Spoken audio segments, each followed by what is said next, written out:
طبیعت بھی ٹھیک نہیں ہے، کاروبار بھی ٹھیک نہیں ہے، گھر میں بھی مزہ نہیں آ رہا، بچے بھی بڑا تنگ کرتے ہیں، سیٹ بھی میرا اچھا نہیں ہے. ارے بھائی ہم نے تو آپ کی پوچھ لی ٹھیک ہے، لیکن پوری لسٹ ہے ان کے پاس، شکر نہیں ہے زبان پر. اچھا تو یہ مزاج جو ہے نا آپ کو، ایک تو وہی والی بات کہ صبر کا ثواب بھی گیا، اور پھر اس کمپلیننگ میں بعض اوقات غیبتیں بھی ہو جاتی ہوں گی، بعض اوقات سمجھے جھوٹ بھی ہو جاتا ہوگا. تو خاموش ہے نا، اللہ کو بتائیں. کسی کا احسان کیوں اٹھائیں، کسی کو حالات کیوں بتائیں. تو جہاں عرض کرنا ہے وہاں عرض کریں.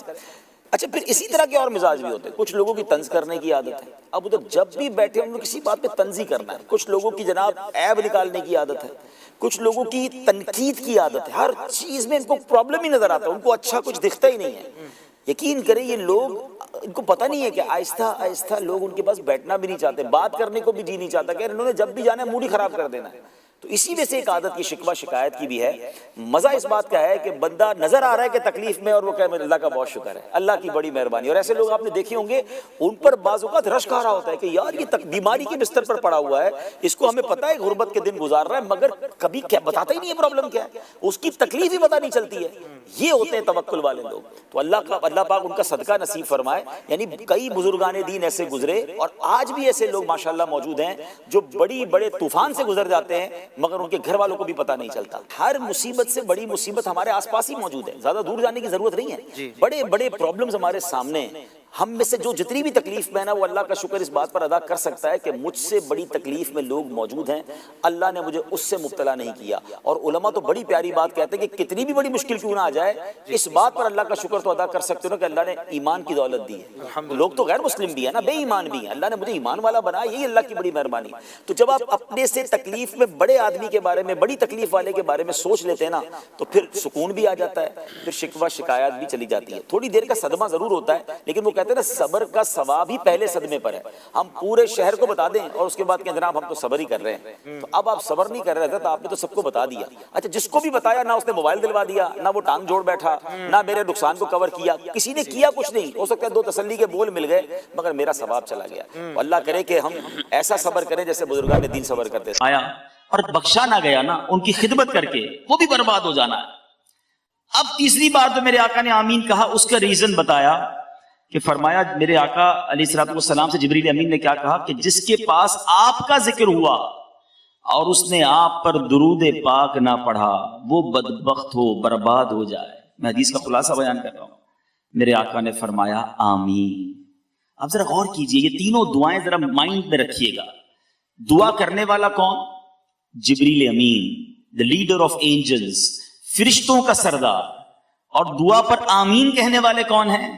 نبیوں کے آقا، فرشتوں کے بھی آقا، رحمت للعالمین صلی اللہ تعالی علیہ وسلم. اب کوئی شک باقی رہتا ہے، کوئی ڈاؤٹ کہ یہ دعا قبول نہیں ہوگی؟ جبریل دعا کریں اور نبی پاک آمین کہیں، تو اب اٹ مینز یہ تینوں باتیں مجھے اور آپ کو ہر وقت مد نظر رکھنی ہیں. رمضان پایا تو اب بخشش کروانی ہے، اس میں اللہ کو راضی کرنے والے کام کرنے ہی کرنے ہیں، اس کو سستی میں نہیں گزارنا. نمبر 2، میرے آقا علیہ الصلوۃ والسلام نے فرمایا کہ ماں باپ کو پایا تو اب مغفرت کو پانا ہی پانا ہے، ماں باپ کو راضی کر کے اللہ کو راضی کرنا ہے. اور نمبر 3، پیارے آقا علیہ الصلوۃ والسلام کا جب بھی نام نامی ہمارے سامنے آئے، ہمیں درود پاک جو ہے وہ کثرت کے ساتھ پیارے آقا کا ذکر سنتے ہی درود پڑھنا ہے، اس کو اپنی ہیبٹ بنانا ہے. تو اپنی عادت بنائیں. آئیے مل کر محبت کے ساتھ درود پاک پڑھ لیں. صلو علی الحبیب صلی اللہ تعالی علی محمد صلی اللہ علیہ وسلم. جو آج ٹاپک میں چوز کر کے لایا ہوں کہ جس موضوع پر ہم نے آج کچھ سیکھنا ہے، آج کچھ سمجھنا ہے. پہلے ایک بڑا ہی عجیب و غریب واقعہ آپ کو سناتا ہوں. آج بھی یہاں پر دسترخوان لگے گا، آج بھی یہاں پر ہمارے لیے کھانے کا اہتمام ہے، ہم روزانہ ہی دسترخوان پر بیٹھتے ہیں، مگر میں آج آپ کو ایک بڑے انوکھے دسترخوان کا واقعہ سنانا چاہتا ہوں. حضرت سیدنا شیخ ابو الحسن انطاکی رحمت اللہ تعالی علیہ کے پاس ایک بار بہت سے مہمان آ گئے. اچھا اب جب مہمان آ گئے تو کھانے میں کچھ روٹیاں کم تھی. یہاں ایک بات اور بھی عرض کرتا چلوں کہ کسی کے یہاں مہمان بنے تو ضرور بنے، لیکن جس نے بلایا ہو، مہمان کو دعوت دی ہو، اسی کو جانا چاہیے. بعض اوقات ایک کے ساتھ بہت سارے لوگ چلے جاتے ہیں اور اس سے میزبان کو ڈیفیکلٹی ہوتی ہے. اچھا اب لوگ زیادہ پہنچ گئے، کھانا کم تھا، تو حضرت شیخ ابو الحسن انطاکی رحمۃ اللہ تعالیٰ نے کیا کیا، دسترخوان لگایا اور اس دسترخوان پر روٹیوں کے ٹکڑے کر کر سجا دیے، رکھ دیے. اس زمانے میں تو لائٹ نہیں ہوتی تھی، چراغ ہوتے تھے. آپ نے وہ چراغ اٹھا کر گل کر دیا، اندھیرا کر دیا. آپ کا جو ذہن میں یہ تھا کہ کھانا تھوڑا ہے تو میں ویسے ہی ہاتھ چلاتا رہوں گا، منہ چلاتا رہوں گا، مہمان کھا لیں گے، کسی کو پتہ نہیں چلے گا کہ میں نے کھانا نہیں کھایا. یہ جذبہ تھا ان کا. اچھا، کمال یہ ہوا کہ جب تھوڑی دیر کے بعد ریئلائز ہوا کہ اب کھانا کھا چکے ہوں گے سارے مہمان، چراغ لایا گیا تو جتنا روٹیوں کے ٹکڑے دسترخوان پر رکھے گئے تھے وہ سارے ویسے کے ویسے ہی موجود تھے. یعنی ایچ اینڈ ایوری بڈی، جتنے لوگ تھے سب نے یہ ذہن بنایا کہ کھانا تھوڑا ہے، بندے زیادہ ہیں، میں رک جاتا ہوں میرا بھائی کھا لے، میں ہاتھ روک لیتا ہوں کسی اور کا پیٹ بھر جائے. تو دسترخوان پر ساری کی ساری روٹی کی ٹکڑیاں ویسے ہی پڑی رہیں اور دسترخوان ویسے ہی رہا. اے میرے پیچھے اسلامی بھائیوں، یہ مائنڈ سیٹ تھا ہمارے بزرگوں کا کہ میں پیچھے رہ جاؤں، بھائی آگے بڑھ جائے، مجھے نہ ملے میرے بھائی کو مل جائے. پیچھے پیچھے اسلامی بھائیوں، اسی کو ایثار کہتے ہیں، یاد رکھیے گا، سیکریفائس. ایثار ہم باتیں تو بہت کرتے ہیں لیکن ایثار ہے کیا؟ حدیث پاک سن لیجئے، نبی پاک علیہ الصلوۃ والسلام کا فرمان ہے، جو شخص کسی چیز کی خواہش رکھتا ہو پھر اس خواہش کو روک کر اپنے اوپر کسی دوسرے کو ترجیح دے تو اللہ عز و جل اسے بخش دیتا ہے. لک ایٹ دا ریوارڈ، انعام کتنا بڑا ہے. آپ کو بھی چاہیے، آپ کے بھائی کو بھی چاہیے، کوئی ایسی چیز ہے، اب آپ اپنی خواہش کو روک لیں، دوسرے کو ترجیح دے دیں کہ اس کو مل جائے، اس کا ثواب اللہ کیا دیتا ہے؟ اسی بخشش فرما دیتا ہے. اچھا، ایک یہ مائنڈ سیٹ ہے. اور آج کل کا مائنڈ سیٹ کیا ہے؟ حالانکہ یہ پرانی بات ہے کہ ایک زمانے میں ایک شہر کے اندر دودھ کی قلت ہو، اناؤنس کیا گیا کہ ایک بڑا سا کنواں ہے، سارے شہر کے لوگ آئیں اور ایک ایک پیالہ دودھ کا اس میں ڈال دیں تو یہ کنواں دودھ سے بھر جائے گا، تو جو شہر میں کمی ہے وہ پوری ہو جائے گی. ایک شخص گیا کنویں کے پاس، آرڈر تھا بادشاہ کا، سب نے جانا ہے، تو وہ بھی پہنچ گیا. سوچنے لگا یار سارے ہی شہر نے دودھ ڈالا ہے، اگر میں ایک گلاس پانی ڈال دوں گا تو اس سے کیا فرق پڑے گا. تو اس نے کیا کیا، اس کنویں میں پانی ڈال دیا. نیت میں فطور تھا، اس نے پانی ڈال دیا. صبح ہوئی، جب اس پردہ ہٹایا گیا اس کنویں کے اوپر سے تو وہ پورا کا پورا کنواں جو تھا وہ پانی سے بھرا ہوا تھا. یعنی ہر شہر کے بندے نے یہی سوچا کہ میرے ایک گلاس پانی سے کیا ہوگا، کسی نے دودھ نہیں ڈالا. ایک یہ مائنڈ سیٹ ہے کہ میں غلط کر رہا ہوں، ایک سے کیا ہو جائے گا. اور ایک وہ مائنڈ سیٹ تھا کہ میں بھوکا رہ گیا تو کیا حرج ہے میرے بھائی کا پیٹ بھر جائے. ایچ اینڈ ایوری بڈی وہاں بھوکا رہا اور یہاں پورے شہر نے پانی کا گلاس ڈال دیا. میں کس طرف کی سوچ رکھتا ہوں کہ میرا بھلا ہو جائے، سامنے والے کا بیڑا غرق ہو جائے، یہ میرا ذہن ہے.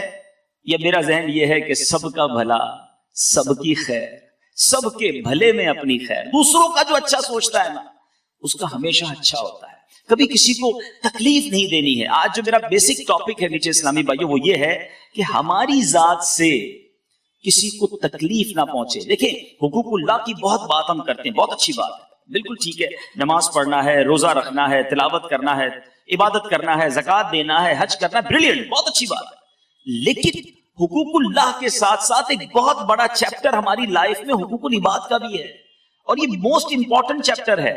کیونکہ روایتوں میں آتا ہے، علماء فرماتے ہیں جب کوئی اللہ کے حقوق پامال کرتا ہے نا، نماز نہیں پڑھتا، روزے نہیں رکھتا، گناہ کرتا ہے، اگر مرنے سے پہلے وہ سچی توبہ کر لے، اللہ کی رحمت سے امید ہے اللہ اپنے سارے حق اسے معاف فرما دے گا.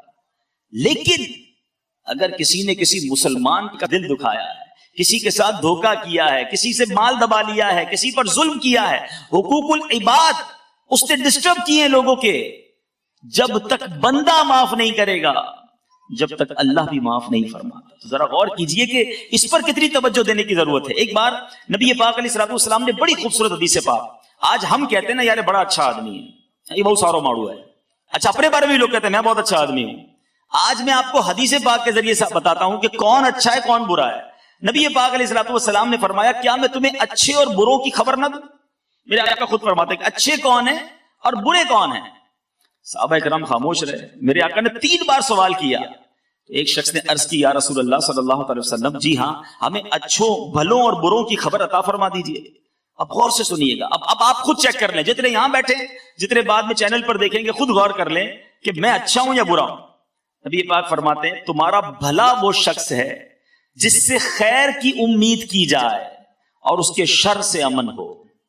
یعنی اس سے آپ کو جب کسی شخص سے شر کا خوف نہ ہونا خیر ہی کی امید ہو یار، اس سے ہمیشہ اچھا ہی ہونا ہے، خیر ہی ملنی ہے، نہ لڑائی کرتا ہے، نہ گالیاں دیتا ہے، نہ جناب غصہ آئے گا. ہم کہتے ہیں بندہ بڑا اچھا ہے مگر غصہ مت دلانا ورنہ یہ اچھا نہیں رہے گا. پھر تو یہ اچھا نہیں ہے نا.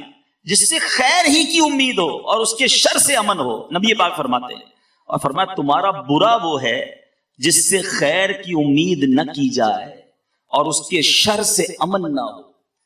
اب غور کریں کہ مجھ سے لوگ ڈرتے ہیں، مجھ سے لوگ تکلیف میں ہیں. دیکھیں ہم کبھی کبھی کہتے ہیں یار میری بڑی عزت کرتے ہیں لوگ. ایک عزت ہوتی ہے خوف سے، عزت نہیں کریں گے تو پھر اور ذلیل کر دے گا. نوکر جو ہمارے ہوتے ہیں، امپلائیز ہوتے ہیں، وہ کیوں عزت کرتے ہیں؟ بھائی نوکری کر رہے ہیں، ہمیں زیادہ عزت نہیں کریں گے تو سیلری نہیں ملے گی، بونس نہیں ملے گا. لیکن ہمارے جانے کے بعد کیا وہ ہماری عزت پیچھے سے کر رہے ہوتے ہیں؟ عزت وہ ہے جو آپ کے پیچھے بھی کی جائے.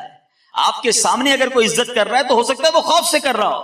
وقار عزت اس چیز کا نام ہے کہ ہم اس کے سامنے ہو نہ ہو، بندہ پیچھے سے بھی دل میں عزت رکھے کہ بڑا اچھا آدمی ہے. اب اپنے بارے میں مجھے اور آپ کو غور کرنا ہے کہ مجھ سے خیر کی امید کی جاتی ہے یا شر کی امید کی جاتی ہے. نبی پاک علیہ الصلوۃ والسلام کی ایک بڑی اہم حدیث پاک اگر آج یہ آپ سب کو یاد ہو جائے نا، اور آج اس بیان کا سمجھ لیں مین آبجیکٹ یہی ہے. سرکار دو عالم صلی اللہ تعالی علیہ وسلم نے فرمایا من آذا مسلما فقط آذانی ومن آذانی فقط آذ اللہ. مختصر حدیث ہے لیکن کمال بات فرما دی میرے آقا نے. فرمایا جس نے کسی مسلمان کو تکلیف دی اس نے مجھے تکلیف دی، اور جس نے مجھے تکلیف دی اس نے اللہ کو تکلیف دی. اب غور کر لیجیے. اچھا ہم کیا کرتے ہیں؟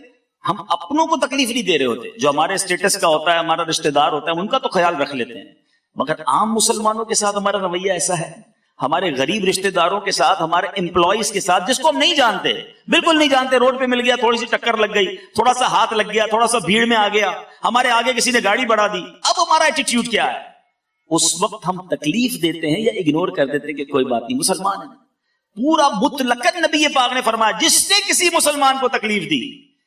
پھر اب غور کر لیجیے، ہم نے کسی مسلمان کو تکلیف نہیں دینی ہے، کیونکہ آگے یہ بات کدھر جا رہی ہے؟ مجھے تکلیف دی میرے آقا فرماتے جس نے مجھے تکلیف دی اس نے اللہ کو تکلیف دی. ہم اس دنیا میں تکلیف پہنچانے نہیں آئے. اگر آج کسی پر ظلم کرتے ہوئے، کسی کو ناراض کرتے ہوئے، کسی کا دل توڑتے ہوئے آپ آگے جا رہے ہیں، ٹھیک ہے، دنیا میں کوئی کچھ نہیں کہہ سکتا. مگر آئیے میں آپ کو ایک اور روایت سناتا ہوں کہ قیامت کے دن کیا کچھ ہو سکتا ہے. میرے بیچ اسلامی بھائیوں، ایک بار نبی پاک علیہ الصلوۃ والسلام نے فرمایا کیا تم جانتے ہو مفلس کون ہے؟ آج اگر میں آپ سے بھی سوال کر لوں کہ مفلس کون ہے، آپ کہیں گے جس کے پاس گھر نہیں ہے، جس کے پاس گاڑی نہیں ہے، جس کے پاس پیسے نہیں ہے، وہ مفلس ہے. صحابہ کرام علیہ رضوان نے بھی کچھ ایسا ہی جواب دیا کہ جس کے پاس درہم و دینار سامان نہیں ہوگا وہ مفلس ہے.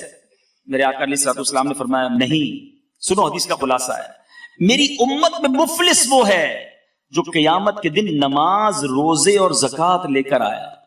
نماز بھی پڑھی ہوگی، بہت سارے میرے بھائی یہاں بیٹھے ہیں جو ماشاءاللہ نمازی ہیں، میں کئیوں کو جانتا ہوں، روزے بھی پورے رکھ رہے ہوں گے، زکوٰۃ بھی دے رہے ہیں، کئی حج اور کئی عمرے بھی آپ نے کیے ہوں گے. سنو، آقا ڈیفائن کر رہے ہیں کہ مفلس وہ ہے جو قیامت کے دن روزے بھی لے کر آئے گا، نماز بھی لے کر آئے گا، زکوٰۃ بھی لے کر آئے گا. پھر مفلس کیوں ہے بھائی؟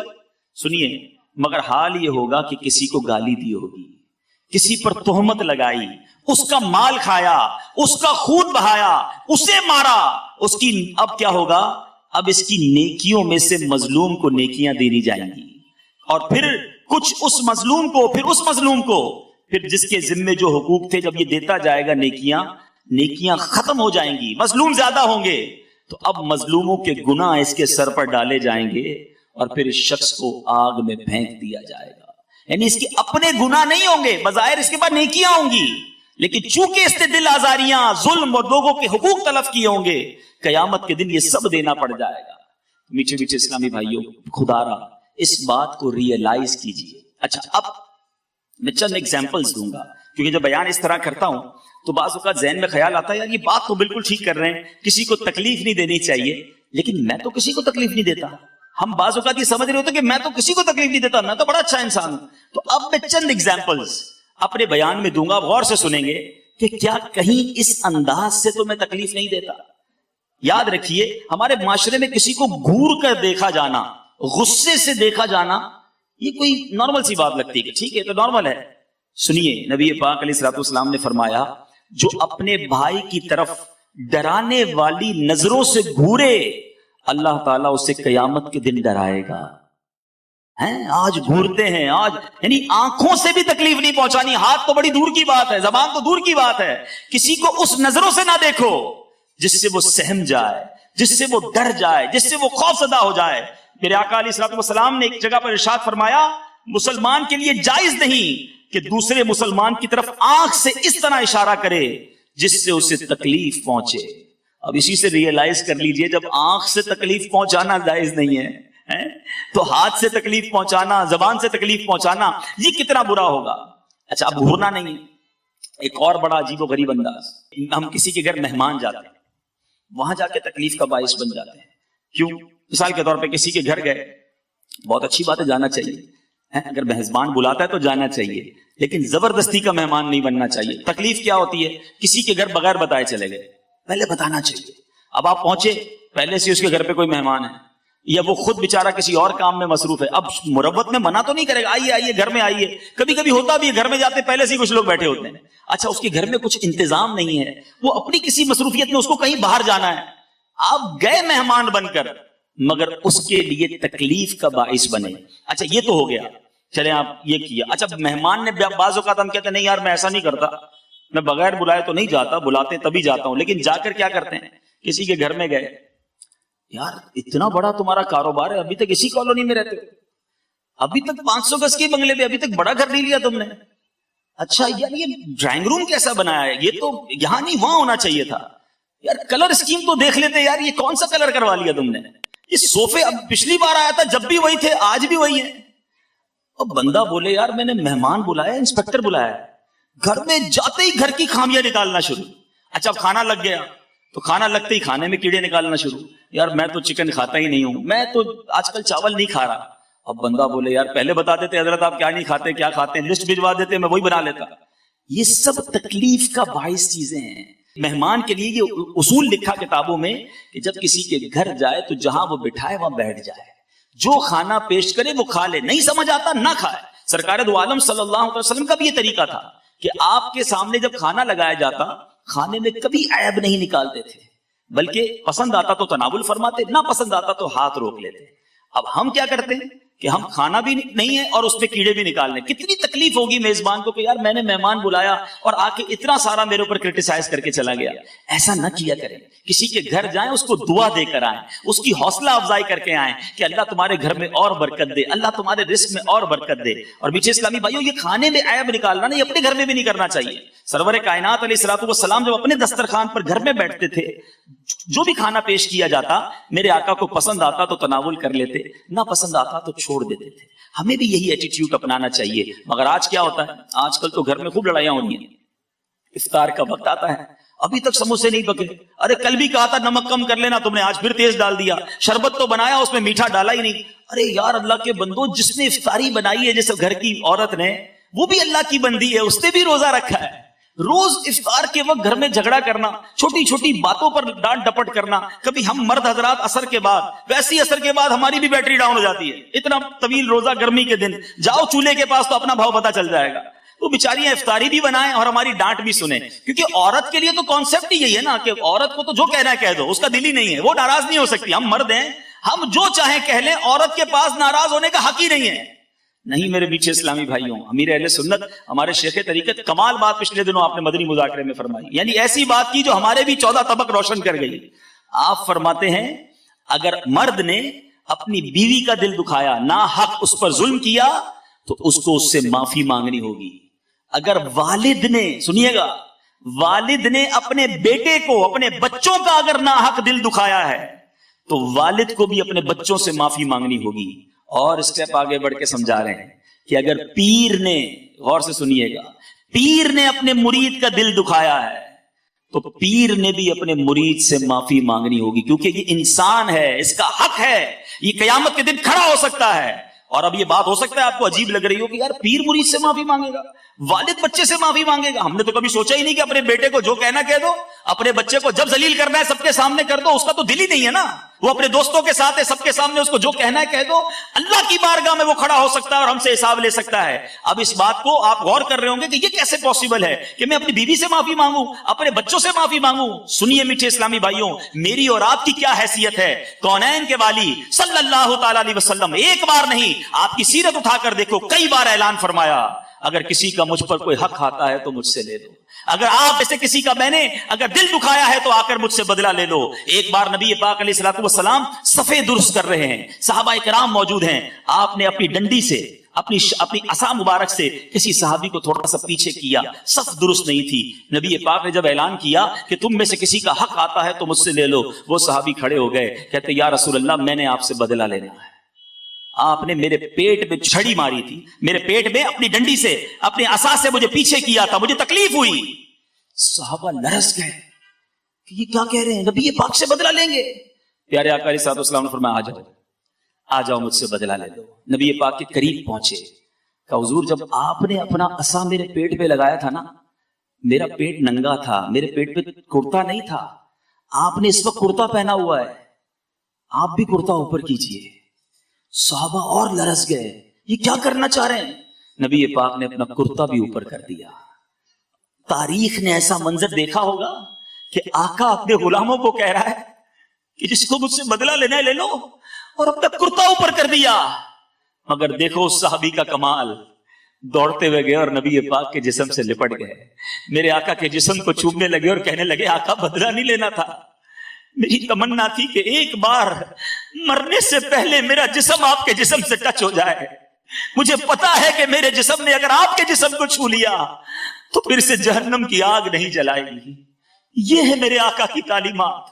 معافی مانگتے تھے یار, میرے آقا اپنے غلاموں سے کہتے تھے مجھ سے بدلہ لے لو, اور میں ہوں کہ آج جس کا جو چاہے بیڑا غرق کر دوں. میرا ملازم ہے نا, کیا کر سکے گا میرا, ذرا سی غلطی کی منہ سے گالیاں نکلتی ہیں, ذرا سی غلطی کی اس کو کہتا ہے جا نوکری سے تو فارغ ہے.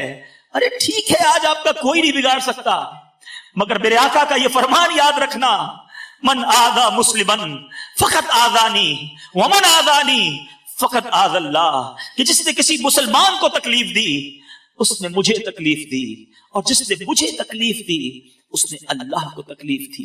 تو ہے میرے میٹھے اسلامی بھائیوں, بات چلی ہے کھانے پر عیب نکالنے کی. نہ نکالا کرو عیب, نہ لڑا کرو اپنے گھر والوں سے, صبر کر لیا کرو.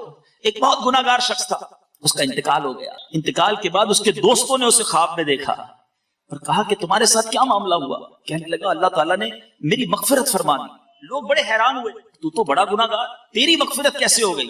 کہتا گناہگار تو تھا, ایک بار میری زوجہ نے کھانا بنایا اور کھانے میں نمک بہت زیادہ ڈال دیا, بڑا غصہ آیا کہ ابھی سزا دوں. ہو سکتا ہے یہاں بھی ایسے کوئی شیر ببر بیٹھے ہوں گے کہ جیسے کھانے میں کوئی گڑبڑ ہوتی ہوگی تو ہاتھ بھی اٹھا دیتے ہوں گے, پلیٹ بھی پھینک دیتے ہوں گے. کہتے ہیں میرا بھی بڑا غصہ ہے کہ بدلہ لے لوں, مگر دل ہی دل میں سوچا کہ آج میری بیوی نے ایک غلطی کی ہے, میں چلا بدلہ لینے. میں صبح سے شام اپنے رب کی بارگاہ میں کتنی خطائیاں کرتا ہوں, کتنی غلطیاں کرتا ہوں, وہ تو مجھ سے کوئی سزا نہیں دیتا, وہ تو مجھے چلائی جا رہا ہے, نبھائی جا رہا ہے. کہتا کچھ نہیں کہا, سنیے گا, زبان سے کچھ نہیں کہا, بس میں نے صبر کر لیا اور کھانا کھا لیا, اگنور کر دیا, دیٹس اٹ. اللہ دلوں کے حال جانتا. اس نے زبان سے کچھ نہیں کہا کہ میں نے تجھے معاف کیا, چل آج غلطی کی آئندہ مت کرنا, آئندہ کرو گی تو پھر سزا دوں گا. نہیں, کوئی اترایا نہیں, کوئی جتلایا نہیں, کچھ بھی نہیں, دل ہی دل میں معاف کر دیا. مرنے کے بعد اسے بتایا گیا کہ اس روز تم نے اپنی بیوی کو, میری بندی کو کھانے میں غلطی کرنے پہ جو معاف کیا تھا, تو نے بندہ ہو کر میری بندی کو معاف کر دیا, میں تو سب سے بڑا معاف کرنے والا ہوں, جا میں نے تیرے سارے گناہ معاف کر دیے. یہ ہے معافی کی فضیلت, یہ ہے صبر اور یہ ہے نرمی. ہم تکلیف دینے نہیں آئے دنیا میں, خدا را یہ بہت تھوڑی سی لائف ہے, سمجھو میری بات کو. تھوڑے دنوں میں ہم سب نے دنیا سے چلے جانا ہے. جتنا جینا ہے نا خوشیاں بکھیر کے جیے, پیس اور لو اور محبت دے کر جیو. کیوں تکلیفیں دیتے ہیں؟ کچھ لوگ ہوتے ہیں, آپ کو بھی پتا ہے, آپ بھی جانتے ہیں, میں بھی جانتا ہوں, کہ جن سے ملنے کو جی نہیں چاہتا ہے. بندہ کیا یار ملیں گے نا تو کوئی تنزی کرنا ہے انہوں نے, کانٹے لگے ہوتے ہیں, ایسا لگا کچھ شخصیات میں کانٹے لگے, ہاتھ ملاؤ تو کانٹا چبو دیتے ہیں. بندہ بولے نہ ہی ملتا تو اچھا تھا یار. ایسے لوگوں کا بندہ فون بھی نہیں اٹھاتا. جب فون اٹھاؤں گا تو جناب کم از کم آدھا گھنٹہ انہوں نے بات کرنی ہے اور دنیا بھر کی پچات کرنی ہے. ایسے نہ بنو. لوگوں کے لیے کمفرٹ زون رکھیں. آپ ایسے بن جائیں کہ لوگ آپ سے بات کرنے میں خوش ہوں, آپ کے قریب آنے میں ان کو مزہ آئے. اچھا, بہت سارے انداز ہیں, چونکہ وقت تھوڑا ہے ورنہ بہت ساری ایسی مثالیں ہیں کہ ہم کہاں کہاں لوگوں کو تکلیف دیتے ہیں. پڑوسی, ہم سمجھتے پڑوسی ہے تو ٹھیک ہے, وہ اپنے گھر میں رہتا ہے, میں اپنے گھر میں رہتا ہوں, لیکن پڑوسی کے حقوق کتنے. سرکار دو عالم صلی اللہ تعالی علیہ وسلم نے فرمایا, اللہ کی قسم وہ ایمان والا نہیں, اللہ کی قسم وہ مومن نہیں ہو سکتا. سنیے گا, صحابہ نے عرض کی رسول اللہ صلی اللہ علیہ وسلم وہ کون ہے؟ آپ فرمانے اللہ کی قسم وہ مومن نہیں ہو سکتا. میرے آقا علیہ الصلوۃ والسلام نے فرمایا, جس کی برائیوں سے اس کا پڑوسی محفوظ نہ رہے وہ مومن ہی نہیں ہو سکتا. ہم کہتے ہیں بھائی میرا گھر ہے, اس کا گھر اس کا گھر ہے. بچہ ان کا غلطی کر جائے ہم نے آستین چڑھا کے لڑائی کرنی شروع کر دینی ہے. اچھا, پڑوسیوں کو تکلیف کیسے دیتے ہیں؟ اپنا گھر دھویا, اب اس کے گھر کے آگے پانی پڑا ہوا ہے, اپنے گھر کا کچرا ادھر جا کے رکھ دیا, رات دیر سے, اب یہ بلڈنگوں میں جو رہتے ہیں بالخصوص, اب اوپر والا جناب رات کو ہی کاریگری کر رہا ہے, اپنے سارے فرنیچر کو رات کو ہی سیٹ کرنا ہے, نیچے والوں کی نیند برباد ہوتی ہے تو ہو جائے, ڈرل مشین سے سوراخ کر رہے ہوتے ہیں. تو خدا را سوچئے کہ آپ جاگ رہے ہیں, ساری بلڈنگ نہیں جاگ رہی ہے. اب آپ اپنے جو بنگلوں میں رہتے ہیں وہ اپنے پڑوسیوں کے بارے میں سوچ لیں کہ میں کہاں کہاں کسی کے لیے تکلیف کا باعث تو نہیں بنتا. اچھا, آپ کو کوئی تکلیف دے رہا ہے تو آپ نے کیا کرنا ہے؟ آپ نے صبر کرنا ہے. مجھے ایک بڑا پیارا واقعہ یاد آ گیا. ہمارے اسلاف کیسے تھے. سیدنا مالک بن دینار رضی اللہ تعالیٰ عنہ, آپ کا ایک پڑوسی یہودی تھا. آپ اللہ کے بڑے نیک بندے تھے, اس کو بڑی آپ سے جو ہے نا کس کو جیلسی تھی کہ یار یہ مسلمان اتنا بڑا عالم دین میرے برابر میں رہتا ہے. وہ ڈیلیبریٹلی جان بوجھ کر اپنے گھر کی گندگی پرنالے کے ذریعے روزانہ آپ کے گھر میں پھینکتا. گندگی پرنالا سمجھ گئے نا آپ, جو بارش کے لیے ہوتا ہے, تو روز گندگی پھینکتا. سیدنا مالک بن دینار روز اسے پانی ڈال کے صاف کر لیتے. ایک دن, 2 دن, 4 دن, اس نے کبھی تو لڑائی کریں گے, کبھی تو جھگڑا ہوگا, کئی دن گزر گئے. اس نے آ کے دروازہ کھٹکھٹایا, کہ میں روز گندگی بھیجتا ہوں, آپ کو تکلیف نہیں ہوتی؟ کہتے ہیں تکلیف تو بڑی ہوتی ہے. آپ کو غصہ نہیں آتا؟ کہ میں نے نبی پاک علیہ الصلوۃ والسلام کا فرمان سنا ہے کہ غصہ پینے والے اللہ کو محبوب ہیں, میرے اللہ کو معاف کرنے والے پسند ہیں, میں پانی ڈال کے دھو دیتا ہوں اور صبر کر لیتا ہوں. وہ کہتا ہے حضرت اب بعد میں گھر کی گندگی صاف کیجیے گا, میرے دل کی گندگی کو صاف کیجیے, کلمہ پڑھ کر مسلمان ہو گیا. ہمارے اسلاف وہ تھے جن کے پڑوسی غیر مسلم ہوتے تو اچھے اخلاق کی وجہ سے مسلمان ہو جاتے. ہمارا اخلاق یہ ہے کہ ہمارے مسلمان پڑوسی ہماری وجہ سے پریشان ہیں. آپ خود بتاؤ, میرا اور آپ کا کوئی غیر مسلم پڑوسی ہو, کیا ہمارے ایٹیٹیوڈ کو دیکھ کر وہ مسلمان ہوگا کہ یار اتنے اچھے ہوتے مسلمان؟ وہ تو شاید یہ کہے گا یار مسلمان ایسے ہوتے, اسلام ایسا مذہب ہے. خود سوچئے. یہ میں آپ کو وہ تمام چیزوں کو شارٹلی ہائی لائٹ کرتا جا رہا ہوں کہ ہم کدھر غلطیاں کر جاتے ہیں. اچھا, ایک اور بڑا برا انداز, یہ دوست نوجوان بیٹھے ہیں, مذاق کرنا. لیکن مذاق ایک شریعت کی باؤنڈری ہے. پہلے ایک طریقہ سن لیجئے, بڑی خوبصورت بات ہے. مفتی احمد یار خان نعیمی لکھتے ہیں, ایسی بات جس سے اپنا اور سننے والے کا دل خوش ہو جائے مزاح ہے, اور جس سے دوسرے کو تکلیف پہنچے, جیسے لوگ مذاق اڑاتے ہیں, یہ سخریہ ہے. مزاح اچھی چیز ہے اور سخریہ بری بات ہے. مزاح ٹھیک ہے کہ سب خوش ہو جائیں, میں بھی خوش ہو جاؤں, آپ بھی خوش ہو جائیں, کوئی مسکرانے والی بات کر لے, یہ ٹھیک ہے. لیکن مذاق میں کسی کا دل دکھا دینا, بڑے عجیب طریقے ہیں. کسی کا موبائل چھپا لیں گے, کسی کی گاڑی کی چابی چھپا لیں گے, وہ بیچارہ پریشان ہو رہا ہے. کسی کو جناب اپریل فول جو آج کل چلا ہے, کئی لوگوں کے ایکسیڈنٹ ہو گئے, یار تمہارا بیٹا ہاسپٹل میں جلدی پہنچو, جلدی گاڑی چلا کے وہ پہنچا, بیٹا تو ہاسپٹل میں نہیں تھا, باپ ہاسپٹل میں پہنچ گیا. ان کے مذاق کے چکر میں فون میں رات کو اٹھا دینا, کسی کو رات کو ڈرا دینا. نہیں میرے نیچے اسلامی بھائیو, یہ مذاق بھی کسی کو تکلیف نہیں پہنچا سکتے. اتنی دل خراش جس کو کہیں, اتنی ڈرانے والی روایت ہے. میرے آقا علیہ الصلوۃ والسلام نے فرمایا, شعب الایمان کی حدیث ہے, بلا شبہ لوگوں کا مذاق اڑانے والے کے لیے جنت کا دروازہ کھولا جائے گا. وہ تمام میرے نوجوان جو آج کہتے ہیں یار آج بڑی تفریح ہوئی, فلاں کو بڑا تنگ کیا, وہ تو رونے لگ گیا, آخر میں معافی مانگ کر گیا. سنو, تکلیف والا مذاق آپ نہیں کر سکتے. قیامت کے دن مذاق اڑانے والوں کے لیے جنت کا دروازہ کھولا جائے گا, اسے بلایا جائے گا, آؤ قریب آؤ. جب وہ آئے گا تو دروازہ بند کر دیا جائے گا. اسی طرح کئی بار اس کو بلایا جائے گا کہ آؤ جنت میں, وہ جنت کے قریب آئے گا, دروازہ بند کر دیا جائے گا.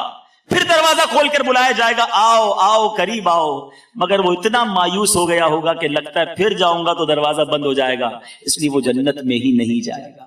گویا جو دنیا میں لوگوں کو ستائے گا، قیامت کے دن اس کو اس طرح بتایا جائے گا کہ تم لوگوں کے ساتھ جو مذاق کرتے تھے آج جنت کی طرف بلا کر دروازہ بند کر دیا جائے گا۔ یہ انداز نہ رکھیں، تکلیف ہوتی ہے۔